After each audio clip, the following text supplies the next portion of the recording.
नमस्कार, अभिवादन स्वीकार कीजिए जनहित इंडिया का। सूर्योपासना, आस्था, प्रकृति, स्वच्छता व प्राचीन संस्कृति के संगम का महापर्व है छठ पूजा। छठ पूजा सूर्योपासना का महापर्व है जो भगवान सूर्य, उनके पत्नी उषा और प्रत्युषा, प्रकृति, जल, वायु और भगवान सूर्य की बहन छठी मैया को विशेष रूप से समर्पित है। प्राचीन धार्मिक मान्यताओं के अनुसार छठी माता को भगवान सूर्य की बहन माना जाता है, लेकिन छठ व्रत कथा के मुताबिक छठ मैया ईश्वर की पुत्री देवसेना है। देवसेना के विषय में कहा जाता है कि वह प्रकृति की मूल प्रवृत्ति के 6वें अंश से पैदा हुई हैं, इसलिए उन्हें षष्ठी कहा जाता है। छठ पूजा की तैयारी दिवाली के बाद शुरू हो जाती है। यह 4 दिन का व्रत होता है। इसे डाला छठ, सूर्य षष्ठी पूजा और छठ माई पूजा भी कहा जाता है। भारत के पूर्वांचल, बिहार, झारखंड, उत्तर प्रदेश के अलावा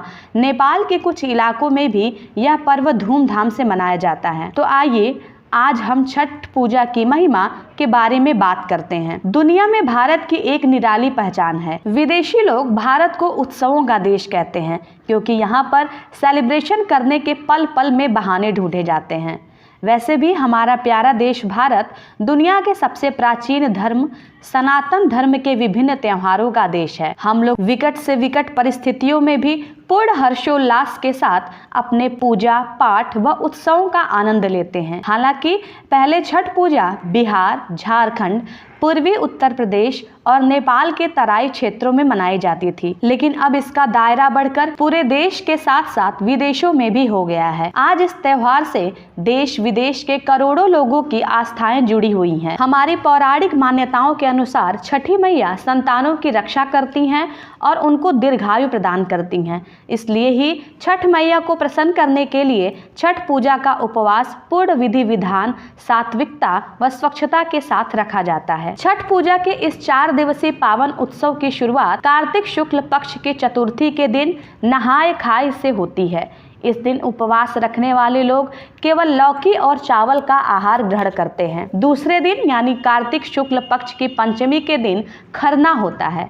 इस दिन लोग उपवास रखकर शाम को गन्ने के रस की खीर का सेवन करते हैं। इसके पश्चात उपवास की बेहद कठिन परीक्षा शुरू होती है। सप्तमी को उपवास खोलने तक कुछ भी खाना व पीना वर्जित होता है। वहीं तीसरे दिन यानी कार्तिक शुक्ल पक्ष की षष्ठी होने के चलते छठ पूजा की विशेष विधान के साथ पूजा अर्चना की जाती है। इस दिन छठ पर्व के विशेष प्रसाद में ठेकुआ और कचवानिया पकवान को तैयार किया जाता है और उपवास रखने वाले लोग सूरज डूबने से थोड़ी देर पहले स्नान करके नदी या तालाब के किनारे पूजा का सामान लेकर पानी में खड़े हो जाते हैं। उसके बाद संध्या काल में अस्त होते भगवान सूर्य की आराधना करके उनको अर्घ्य देते हैं, जिसे संध्या अर्घ्य कहा जाता है। साथ में विशेष प्रकार का पकवान ठेकुआ, कचवानिया और मौसमी फल चढ़ाते हैं। छठ पूजा के दौरान सभी प्रसाद को बांस की टोकरी में रखा जाता है। इसे दौरा कहा जाता है। घर में पूजा करने के बाद एक सूप में नारियल, 5 प्रकार के फल तथा पूजा का सामान दौरा में रखकर घर के पुरुष सदस्य घाट की ओर जाते हैं। प्रसाद के दौरा को सिर पर इसलिए रखा जाता है क्योंकि वह अपवित्र न हो। अर्घ्य देने के बाद कुछ लोग घाट पर रात भर रुकते हैं, लेकिन कुछ लोग अपने दौरा का प्रसाद लेकर घर चले जाते हैं। इन सभी जगहों पर भीड़ भाड़ के चलते मेला लगा रहता है। चौथे दिन यानी कार्तिक शुक्ल पक्ष की सप्तमी के अंतिम दिन उपवास करने वाले लोग सूर्योदय से पहले स्नान करके अरुणोदय तक जल में खड़े होकर सूर्योपासना करते हैं और उगते हुए भगवान सूर्य को अर्घ्य देकर उनकी पूजा आराधना करते हैं। इसके बाद उपवास करने वाले लोग कच्चे दूध और छठी माता के प्रसाद को खाकर अपने व्रत का समापन करते हैं। इसके साथ ही कार्तिक शुक्ल पक्ष की सप्तमी के दिन छठ पूजा के महापर्व का पूर्ण उत्साह हर्षोल्लास के माहौल में समापन हो जाता है। आजकल कुछ जगह तो इस अवसर पर जमकर आतिशबाजी तक की जाने लगी है। छठ पर्व की कथा के अनुसार राजा प्रियव्रत को कोई संतान नहीं थी। तब महर्षि कश्यप ने पुत्रेष्टि यज्ञ कराकर उनकी पत्नी मालिनी को यज्ञाहुति के लिए बनाई गई खीर दी। इसके प्रभाव से उन्हें पुत्र हुआ, परंतु वह मृत पैदा हुआ। प्रियव्रत पुत्र को लेकर शमशान गए और पुत्र वियोग में प्राण त्यागने लगे। उसी वक्त भगवान की मानस कन्या देवसेना प्रकट हुई और कहा कि सृष्टि की मूल प्रवृत्ति के छठे अंश से उत्पन्न होने के कारण मैं षष्ठी कहलाती हूँ। राजन, तुम मेरा पूजन करो तथा और लोगों को भी प्रेरित करो। राजा ने पुत्र की इच्छा से देवी षष्ठी का व्रत किया और उन्हें पुत्र रत्न की प्राप्ति हुई। इसके अलावा छठ पूजा के विषय में कई अन्य पौराणिक कथाएं भी प्रचलित हैं। उनमें से एक है कि जब भगवान श्री राम वनवास के बाद अयोध्या वापस आए तो माता सीता और राम जी ने साथ मिलकर कार्तिक शुक्ल षष्ठी को सूर्य देवता की उपासना की थी। इसके अलावा आदिकाल से चली आ रही पौराणिक मान्यताओं के अनुसार छठ पर्व की शुरुआत महाभारत काल में कुंती ने भी पुत्र प्राप्ति हेतु विवाह से पूर्व सूर्योपासना की थी। उसके बाद सूर्यदेव ने प्रसन्न होकर उन्हें एक पुत्र प्रदान किया था, लेकिन लोक लाज के भय से सूर्य देवता से उत्पन्न पुत्र कर्ण को अविवाहित कुंती ने जन्म देने के बाद नदी में प्रवाहित कर दिया था। ऐसा भी माना जाता है कि छठ पर्व की शुरुआत सबसे पहले सूर्य पुत्र कर्ण ने भगवान सूर्य की पूजा करके की थी। कर्ण भगवान सूर्य के अनन्य भक्त थे और वह रोजाना कमर तक जल में खड़े होकर घंटों भगवान सूर्य की आराधना करके उनको अर्घ्य देते थे। वह भगवान सूर्य की कृपा से ही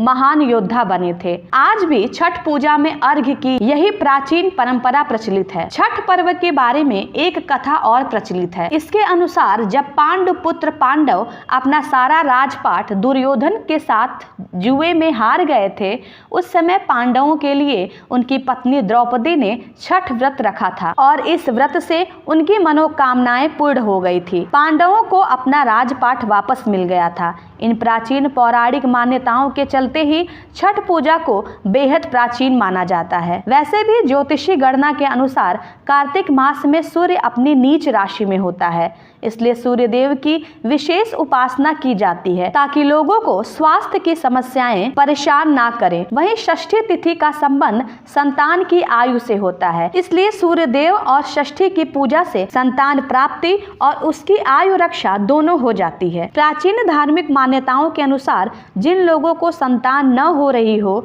या संतान की पैदा होकर बार बार मृत्यु हो जाती हो, ऐसे लोगों को छठ पूजा के इस व्रत से आश्चर्यजनक अद्भुत लाभ होता है। अगर संतान पक्ष से कष्ट हो तो भी यह व्रत लाभदायक होता है।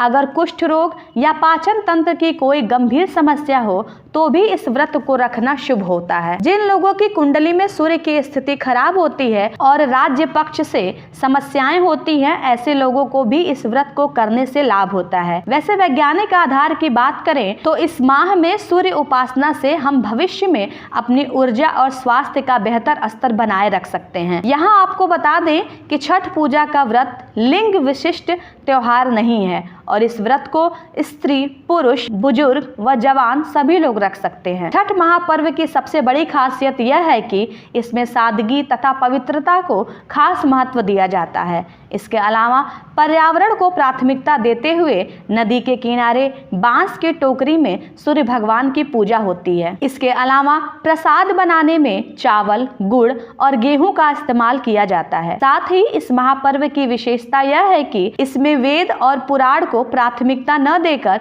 किसानों, ग्रामीण जनजीवन और परंपराओं को महत्व दिया जाता है। छठ पूजा का अर्घ्य देने का एक शुभ मुहूर्त होता है तथा उसी मुहूर्त के समय अर्घ्य दिया जाता है। अगर आपको छठ पूजा से जुड़ी हुई यह खबर पसंद आई हो तो प्लीज़ हमारे वीडियो को like, share, subscribe and comment करें। धन्यवाद।